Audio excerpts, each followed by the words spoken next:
is Hot Clown Summer for sure. Hot Clown Summer for sure. Cool. Book sales did very well. But Okay. then, I stopped talking about them. We did a few pop-up book sales, and each time just, diminishing interest.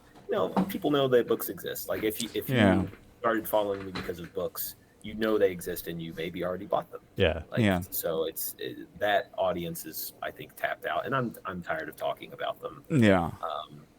So it'll be nice to release a new book. I'll have a new thing to talk about. That'll just be stimulating all around. Yeah, I'm excited to. The books have been so over the place that I couldn't guess in a million years what it might even be remotely about. Yeah. Which is great. I love it. And I have another one. I was wondering, is there any fucking chance at all we're gonna get Left Ketis back? Another appearance of Left Ketis? I would love to write another one. Yeah. Thank you, Michael. God, He's thank such a you. fun character. Yeah. I love. Right. I mean, him. I just picture him filling that coffee jug up after he fell asleep in that, or before he fell asleep, passed out in that pigsty. Yeah. No, that's a super fun character. I'd love to write another Pepperoni or another Pizza Boys book. Yeah, you see my pepperoni blanket here. So. Yes. Awesome. Yeah, there's actually, y'all can keep going, but there's something I had in here that I would like to. It was from your book, Pepperoni Powerhouse. Cool. It was a fantastic line because I was taken back. I was like, the fuck, like you just, I mean, this guy's handy with the pen. A pen's a wordsmith of sorts. So yeah, you just give me a minute to find it. Y'all go on. Yeah.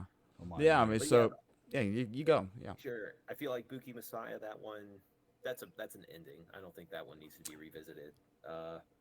And then Yeah, it's pretty definitive. That's the one that I read before we talked last time. The Bookie Messiah. I could see something else in that world, but it would be because it's an interesting world. Yeah. And similar with Parasociopath, like that's a pretty. Those two end with death. So, like, there's not really anywhere to go. But that's if you ascribe to death being the end. That's true. Yeah, I think I saw an African proverb about death being About, simply the beginning. Yeah, but if you have a bunch of people dying together, then you can die Then you farther. can- yes. That's what it was.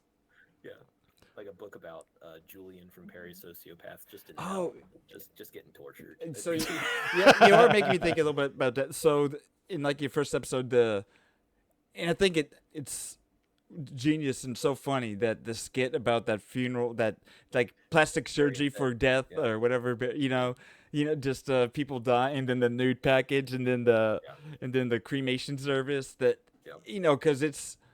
I enjoy joking about death just because it's still interesting. 'Cause I get if some people have experienced death recently that their emotions, it can be okay. You don't want to offend them, but at the same time, it's something that it's for me. It's like it needs to be joked about almost to where you celebrate life. Death is a part of life. So it's interesting that so. I'm just curious. Did you write the skits that were occurred or? No, so that one, and a lot of credit to Kate Snyder. She wrote that one. I don't think I edited anything about that. Okay. I think it changed a lot in how we filmed it just because of technical restrictions, but how it was written was how we tried to film it. And then Katie Geyer was Barry.